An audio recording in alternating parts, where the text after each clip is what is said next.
বছরের শেষ সূর্যগ্রহণ হতে যাচ্ছে আজ। এটি হবে বলয়গ্রাস সূর্যগ্রহণ। বিজ্ঞানীরা এর নাম দিয়েছে রিং অব ফায়ার। গ্রহণের সময় সূর্যকে রক্তাক্ত আংটির মতো দেখাবে। এবার মধ্যপ্রাচ্য, দক্ষিণ পূর্ব এশিয়া ও অস্ট্রেলিয়ায় এই সূর্যগ্রহণ দেখা যাবে। ১৭২ বছর আগে এ ধরনের সূর্যগ্রহণ শেষবারের মতো দেখা গিয়েছিল।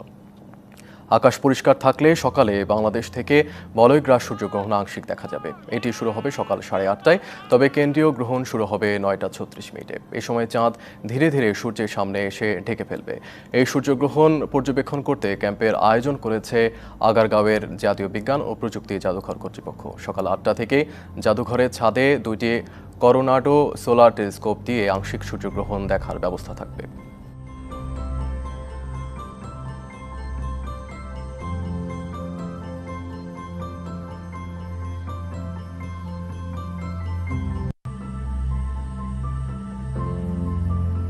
দর্শক, আগে যেমনটি বলছিলাম, আজ বছরের শেষ বলয়গ্রাস সূর্যগ্রহণ। এই মুহূর্তে আগারগাঁওয়ের জাতীয় বিজ্ঞান ও প্রযুক্তি জাদুঘরের সামনে আছেন সহকর্মী রকিবুল রাহাত। সরাসরি যুক্ত হচ্ছি তার সঙ্গে। রকিবুল, যেমনটি আগেও বলছিলাম যে সূর্যগ্রহণ শুরু হয়েছে কিনা, আর কতক্ষণ চলবে, আর কুয়াশাচ্ছন্ন আকাশের কারণে ঠিকভাবে দেখা যাচ্ছে কিনা? আজ কিন্তু বছরের শেষ সূর্যগ্রহণ জাতীয় বিজ্ঞান ও প্রযুক্তি জাদুঘর সেটি সাধারণ দর্শকদের দেখানোর ব্যবস্থা করেছেন।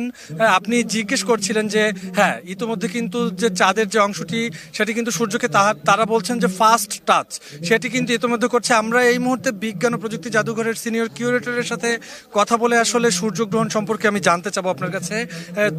সাধারণ দর্শক আসলে কি দেখতে পাবে? আসলে আমরা জানি যে সূর্যগ্রহণটা কি। যখন সূর্য এবং পৃথিবীর মাঝে চাঁদটা চলে আসে তখনই সেটাকে আমরা গ্রহণ বলি। গ্রহণ আসলে চাঁদের ছায়াটা সূর্যের উপর পড়ে, পৃথিবীর উপর আমরা দেখতে পাই না। যতটুকু অংশ দেখতে পাই না ততটুকুই আমরাকে গ্রহণ বলি। যখন পূর্ণ অংশটাকে দেখতে পাই না তখন ওটাকে পূর্ণ গ্রহণ বলি, আর যখন আংশিক দেখতে পাই তখন ওটা আংশিক সূর্যগ্রহণ বলি। বছরে সাধারণত 3বারের মতো সূর্যগ্রহণ হয়ে থাকে।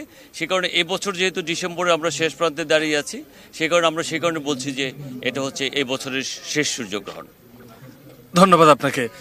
আর বিজ্ঞান ও প্রযুক্তি জাদুঘরের এই আয়োজন দেখতে কিন্তু আমরা দেখেছি যে স্কুল কলেজের শিক্ষার্থী থেকে শুরু করে সাধারণ মানুষ তারা এসে জড়ো হয়েছে, এবং পূর্ণ যে গ্রহণটি রয়েছে সেই পূর্ণ গ্রহণটি কিন্তু 10:28 অনুষ্ঠিত হবে, মানে যেটি আংশিক তার সর্বোচ্চ যে পর্যায়টি সেটি বাংলাদেশ থেকে 10:28